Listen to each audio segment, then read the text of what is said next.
Hello, hello, hello. Welcome to X Connections. I'm your host, James Lott Jr. I'm the JLJ of JLJ Media.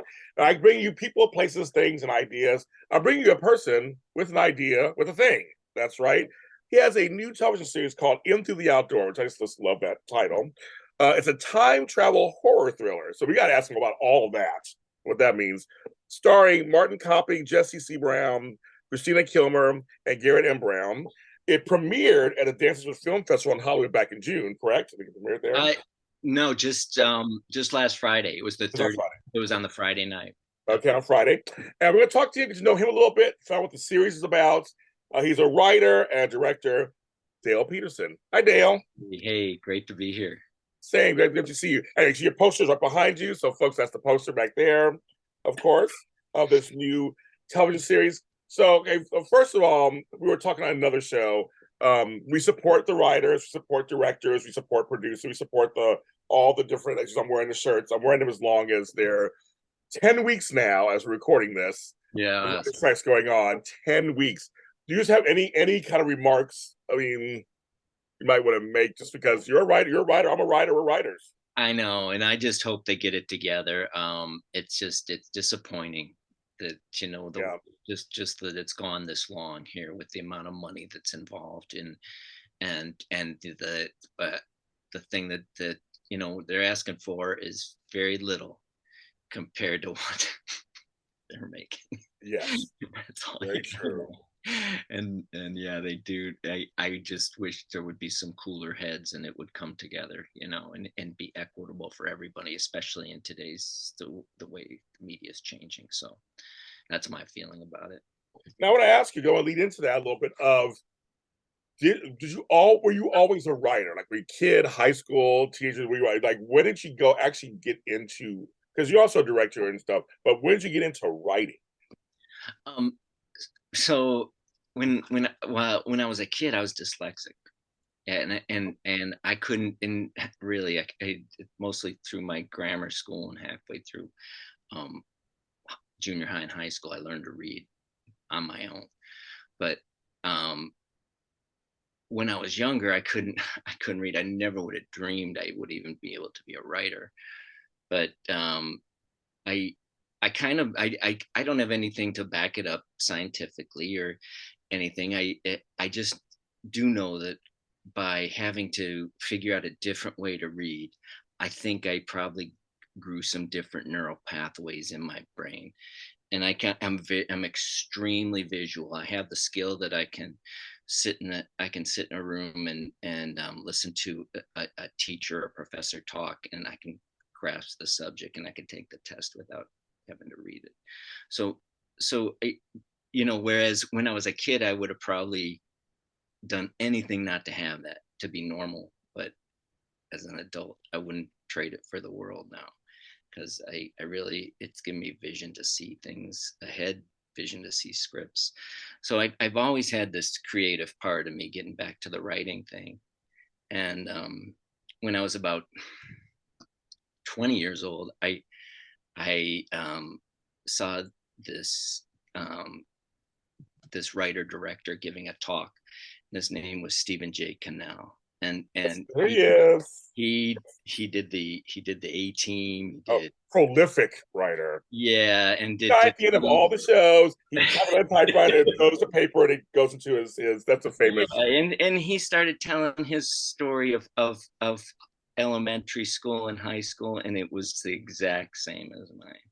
Wasn't any different. He taught himself to write. He basically learned the way there's 250,000 words in the English language, just about, and he learned how each one looked, and so he didn't have to actually go in and figure out what it was, and that's kind of how I did it. And and he explained this whole thing, but he was so successful at what he did because he had this thing of creating, of how he could create.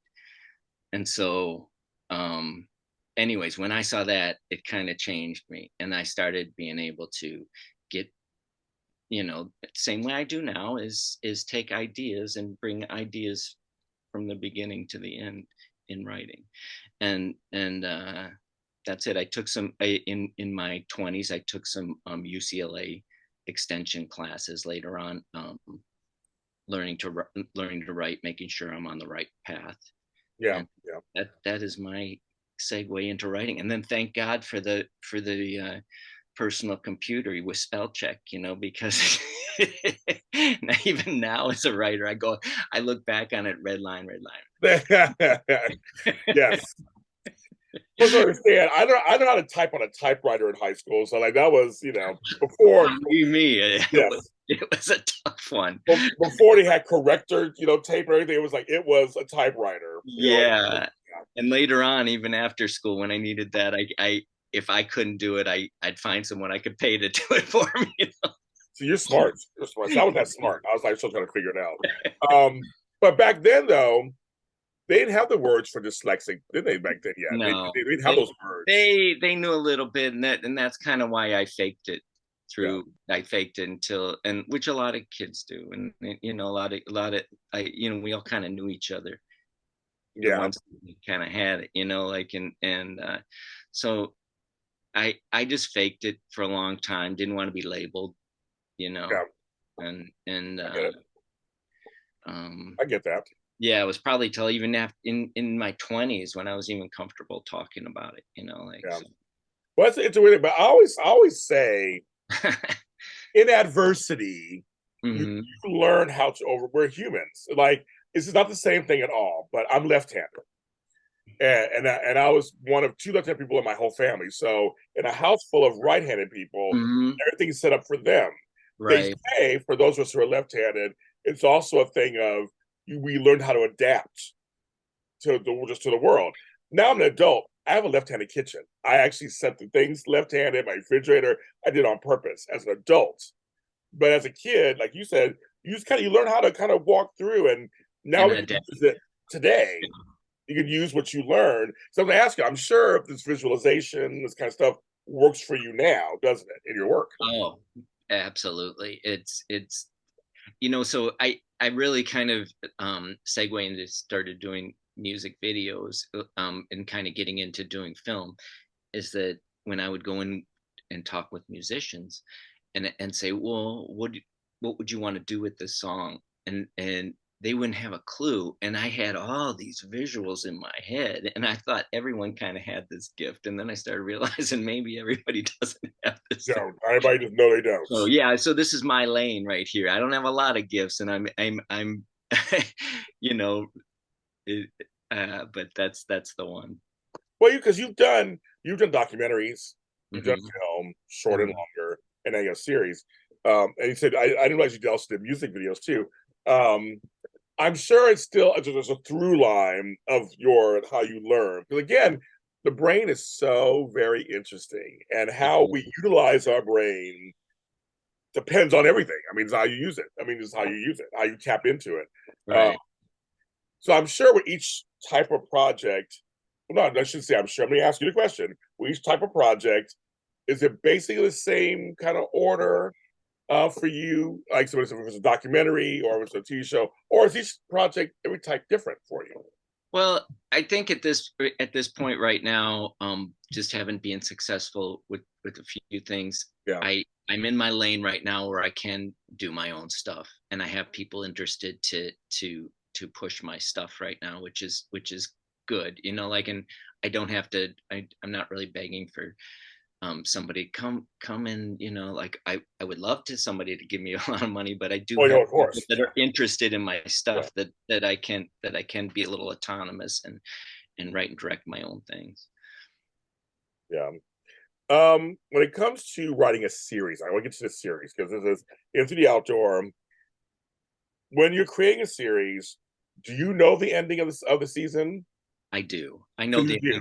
I have 3 seasons mapped out for this. Okay. Oh, okay. Oh, wow. We Okay. could go past that, but I got 3 solid seasons for it mapped out, and yeah. Now, let me ask you a question. Now, here's a question. So, season one, you come out, you see the audience reaction to certain characters or certain storylines. Mm-hmm. Does that affect seasons 2 and 3 for you? Or how does that work? It might. It absolutely might. And listen, I'm not the end all in this. I do look at everything is my idea, but I do look at people around the room that are close to me as collaborators. And if somebody said, no, this is working better, and I can agree with that, I have no problem rewriting something. Okay. But the only thing is, though, especially for the first season, you do have to lay seeds inside of the first episode for the whole That's true. That's true. for other episodes. So Yeah. that was, and that's basically what the first episode is. It's a bunch of seedling, for later on.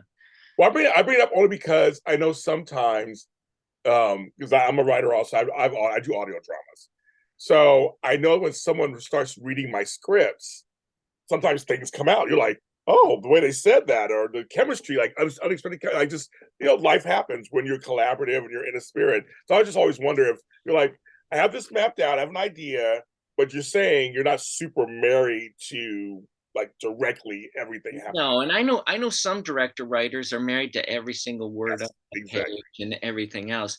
I look at the actors too as being collaborators, and I want to get in the room and get as much of that work done beforehand before we get to the scene. If Very something good. doesn't feel right inside there, let's work it out for a second. And I a like lot that. of times, especially Christine Kilmer in this, she said, I don't think she'd say that right here. I think she'd say this, and I go, you know what, you're right, you're absolutely right. Wow. And it makes it better, really, if you can listen to somebody outside yourself.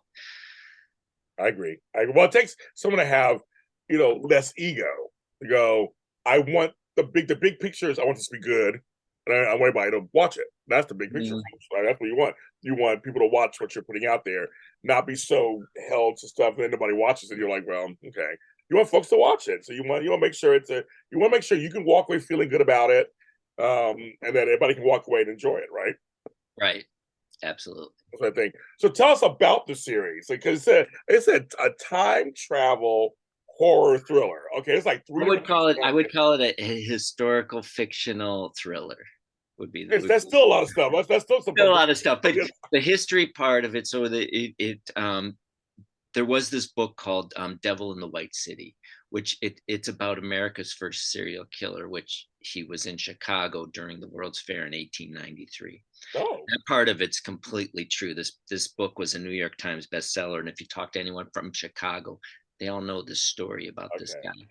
But he built this thing called the World's Fair Hotel during the World's Fair, and the hotel had over 40 different hidden passages, rooms, doorways. He'd come in your room in the middle of the night, you'd never know it, type of thing. and that's what, and so he was actually, in the end, he was convicted and executed for over 13 murders. But there was way more than that.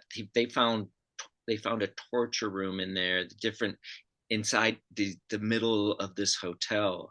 There's actually, if you look on, if you Google it, there's a schematic that somebody that after they had arrested him had drawn the whole map of how the hotel was and the torture rooms, and there's a hanging room and just really, really bizarre stuff, that. Wow. Yeah. And so anyway, that's the historical part of it. So that was all true. My story is this couple, a tech entrepreneur and his fiance. He buys this hotel before it's going to be torn down because nobody wants it in present day. And in the basement of it, in one of these hidden rooms, they found this room that no one's ever found before. It has an 1893 semi-finished time machine in it with a little book and explaining what chemicals to put in and how to operate it with electricity. And he finishes this experiment. The only thing they were missing in 1893, here's one more little thing, it was lithium, which is now in his phone. And oh, right. Oh my God, how funny is now that? in everybody's phone. And yes. he puts the whole thing, and him and his fiance get sucked through the outdoor into 1893, and now they have to live or figure out a way to get back into the hotel. I like that. The time machine to go back. So we have a great we have a great guy who plays the killer, H.H. Holmes, in here. And the guy his name's Jesse Boyd, but he he's a method actor, and so he showed up every day. Told me in the beginning, didn't really want to talk to anyone. He goes, I'll be ready for my scene when you need me. He goes, but I'd look over in the corner of the studio. I'd look over there, and he's sitting in the dark in a chair by himself, just watching people go by. Like, yeah, we'll talk to you in a second. Yeah, yes. But gave you a great performance, didn't he? Because he was in it. Unbelievable. Wow. He got into this whole thing. It was just beautiful. It was beautiful. So. Okay, how many episodes? So the first season, which there is the kind of because of the strike right now, we're going to announce soon about where it's going to start streaming. So, but we're not going to do that until this whole thing is out here. But the first season has 10 episodes. Okay. Good. Okay. Yeah. That's the standard these days. Yes. 8 to 10. Just be 23 to 24 on network. It goes through all sorts of things. There's all sorts of questions. I didn't make the relationship between these two just all love and happiness. There's problems, and when they get back there, maybe one of them wants to stay. Who knows? Oh. Okay.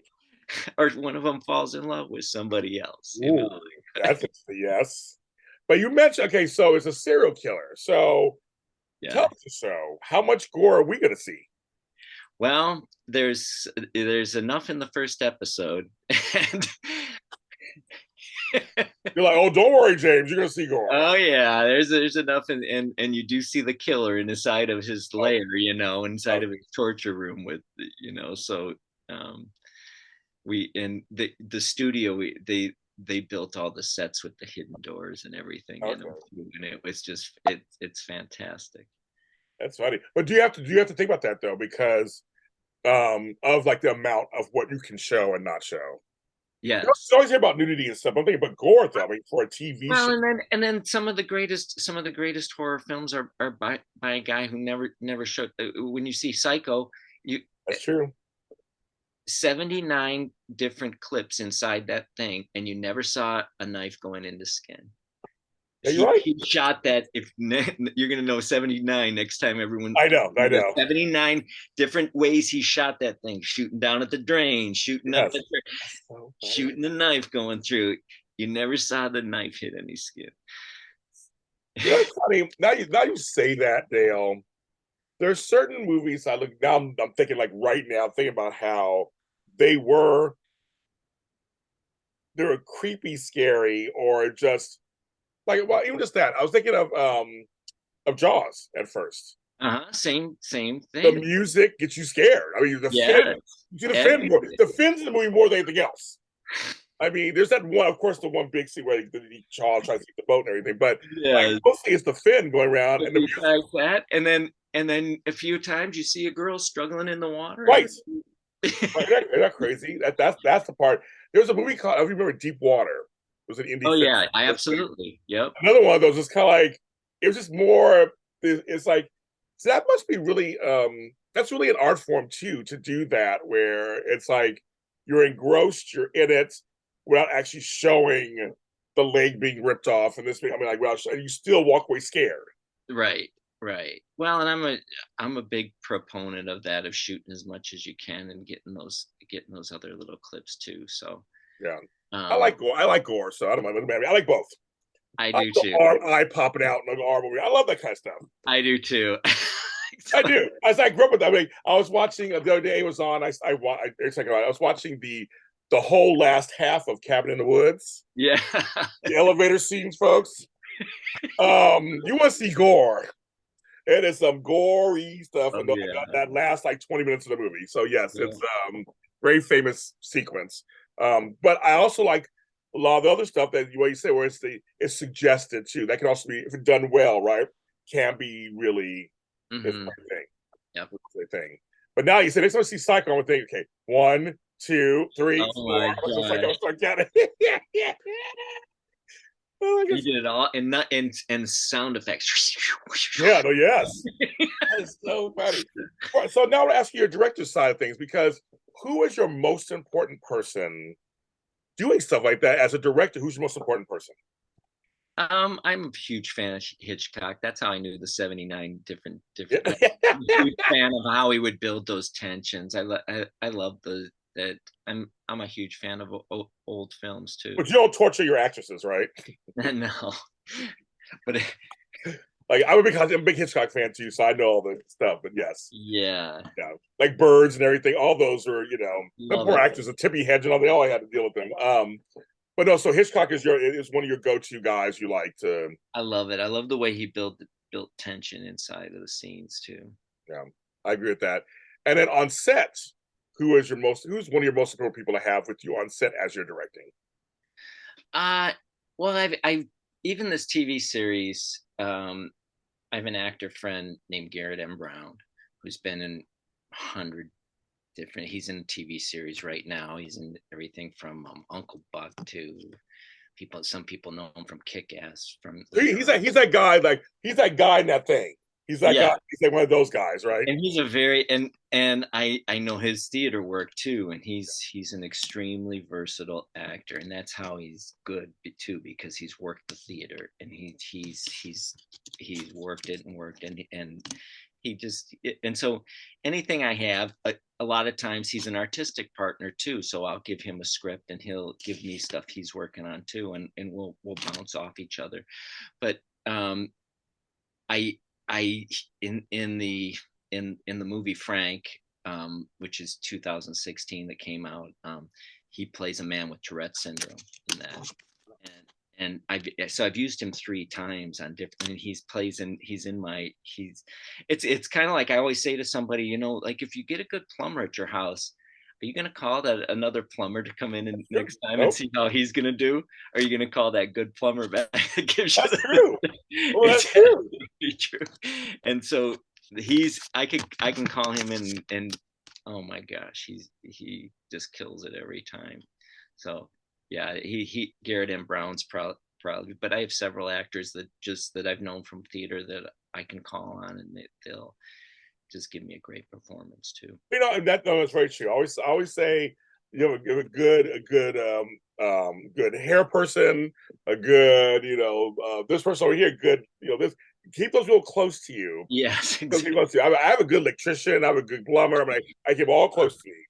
That's right. Like hold on to them because it's hard. They're hard to find. But it's almost the same thing as repertory theater, kind of at some level. You have a pool of actors that you can call on, right?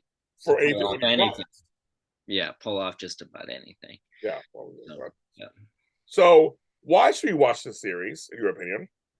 Well, first of all, so that I can shoot a second season too. So that's the first reason why you should watch. Go on. I like that. You're a businessman. He's a creator, producer, folks. I like that. It's if you like horror, if you like the historical fiction mixed with a little bit of romance and some other stuff going on, that's why you should watch it. If you like those things, I think I give a little bit of those things to everybody, and I'm very happy with it.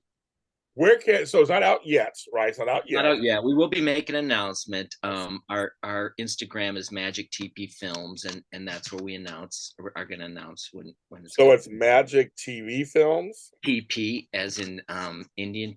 Okay. Films on Instagram, and that's where we're going to be announcing. So. Yes, I'll make sure I'm following you guys, but I will put that below also in the description. Yeah, and hopefully this strike will end soon. I need to get that shirt. I want to get that shirt. I know. I got it through the people from the strike. There's I ordered it's like $23. Yeah, I got it. I'm wearing this. I need that one. Folks, because we have business to do. We like what we do, don't we? You like it. We like it. Come on, and just give everyone a living wage to live in California where it's being made, LA and and its surrounding neighborhoods aren't cheap. San Francisco and its surroundings aren't cheap. Like nowhere in California is cheap to live. No, where all the creatives are. So hello. I'm like, I have friends who have apartments that are as big as my desk and they're paying $2,000 a month. So come on, people. Just pay them something they can live off of and continue to bring you great diverse content. Yes. That's what you want. Well, Dale, my friend, my new friend, it's Yeah. nice to meet you. Thanks for being on the show. I'm My looking forward best to interview seeing. so far, James. Thank you. I will take that. It's always great when you meet someone you'd like to hang out with too. So That's what I say. Yeah, exactly. So you somebody I would hang out with, somebody I'd hang out with, and talk horror films. I would totally talk horror films with you. But I'm looking forward to seeing it. So I'm going to get you a second season. If I can do it myself, I'm going to get you a second season. But folks, we're going to follow. So Magic TP Films on Instagram. Follow that there. Stay tuned for what's going on. Like I said, a lot of things in Hollywood are all turned around at the moment. Yeah. So we'll see what happens. But it will come out eventually. It will be out. And we're going to watch it. We're going to support it. Yep. Dale, you have to come back again sometime. Thanks. Look forward to actually meeting you in person one day. Yes, we will have to. And I'm James Lott Jr. There's Extra Connections here on JLJ Media, my network. Like, follow, subscribe, comment, share. Do all of that stuff at the same time. No, just do all that stuff. Support indie channels, indie networks, indie work. It is just as important as work of all kinds. And the arts are very important. So support arts in schools. It does a lot for people in other areas of life. It does a lot of stuff for them. But I'm all about art and supporting all forms of art. And buy a banned book today, too. Any books are banned, go buy one and read it. See you next time. Thanks, James.